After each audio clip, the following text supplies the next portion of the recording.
Hello, SD ফ্যামিলির পক্ষ থেকে সকলকে জানাই অনেক অনেক শুভেচ্ছা। বন্ধুরা সকলে কেমন আছো, কি করছো?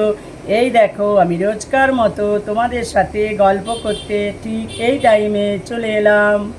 সকাল থেকে উঠলাম, কাজকর্ম করলাম, তারপর চাটা খেলাম, তারপর রান্নাবাড়ি সারলাম, তার মাঝে টিফিন বানালাম। টিফিন বানিয়েছি আজকে চাউমিন। তো ওই গরম তো সব সময় আছে, কিন্তু তবুও তো খাওয়া দরকার আছে সব সময়, আর রোজ কী খাওয়া যায়।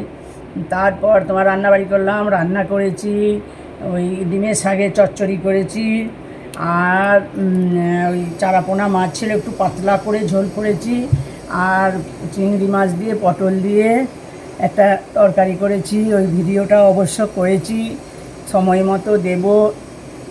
আর একটা কথা কি হচ্ছে জানো বন্ধুরা,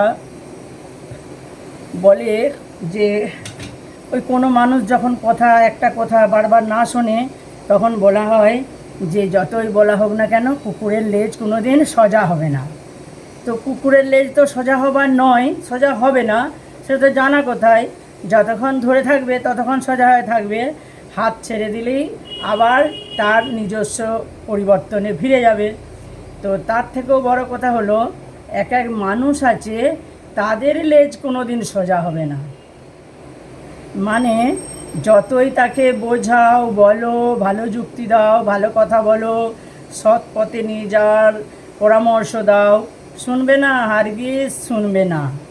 আমাদের এক পরিচিত পরিচিত আসতো, পরিচিত বলতে পাড়ার মানুষ আর কি, আসতো। তো সে শুধু এসে অপরের নিন্দে আমাদের কাছে করতো। তো আমি বলতাম যে দেখুন, নিন্দে মান্দা করবেন না বাপু কারু, আর এসেছেন গল্প করুন, একটু থাকুন, গল্প করুন, তারপর আপনি আপনার জায়গায় ফিরে যাবেন। তো তারপর কি হলো, অলরেডি দেখলাম সে একদিন আবার একটা আমাদেরই বাড়ির মানুষ আরেকজনও আসে, তার কাছে অলরেডি অনেক কিছু নিন্দে করেছে, অনেক কিছু ভাবে। সে একটু আমাদের উপকার করতেই আসে, তাকে এমনভাবে পিন দিয়েছে, তো কি বলবো। তাই আমাকে বাড়ির মানুষ বলছে যে ওই যে ব্যক্তিকে বলেছে সে আবার এসে আজকে আমাকে বলছিল। তো বাড়ির মানুষ বলছে যে তুমি যে ওকে এত পরামর্শ দিলে যে কারো নিন্দে কারো করতে নেই, সব মানুষের মধ্যে ভালো মন্দ আছে, তো কেন নিন্দে করবে? নিন্দেটা করতে পারো আর সুনামটা করতে পারো না। তো যাক, সুনাম যদি নাও করতে পারো, নিন্দেটাও করো না। আমি তখন বললাম যে দেখ, কুকুরের লেজ কোনো দিন সোজা হবে না। তো এ হলো মানুষ, এর হলো মানুষরূপী কুকুর। মানুষরূপী কুকুর, তারা কোনো দিনই কথাও শুনবে না, আর ভালো হবার চেষ্টাও করবে না। হ্যাঁ, তো সেই রকম যাদের ওই ভক্তি নেই, কি বলে না, চোরা না শুনে ধর্মের কাহিনী। চোরাকে তুমি যতই ধর্মের কাহিনী শোনাও না কেন, তো সে ধর্মের কাহিনী শুনতেই চাইবে না, বিরক্তি হবে, শোনায় মতি থাকবে না। তো আমি বললাম দেখ, কুকুরের লেজ কোনো দিন সোজা হবে না, আর চোরা কোনো দিন ধর্মের কথা শুনবে না। তো কী আর করা যাবে বল। আমি যেটা বললাম আমার মনে হলো, তাই বললাম যে দেখো, এর বাড়ি ওর বাড়ি নিন্দা করো, তাহলে তো তুমি অন্যের বাড়ি যেও আমাদের নিন্দা করবে। তো এই জিনিসটা তো ভালো নয়। তো সে আবার সত্যি কথায়, তাই দেখলাম আজকে আবার ওই এমন কিছুভাবে বলেছে, সে আবার এসে বলছে। আমি যে ও তাই নাকি, না এই তাই বলছি, কুকুরের লেজ সোজা হওয়া নয়। আর মানুষরূপী কুকুরগুলো বেশি ভয়ঙ্কর, বেশি ভয়ঙ্কর। মানে নখে যদি পায় আর কুঁড়ুলে চায় না।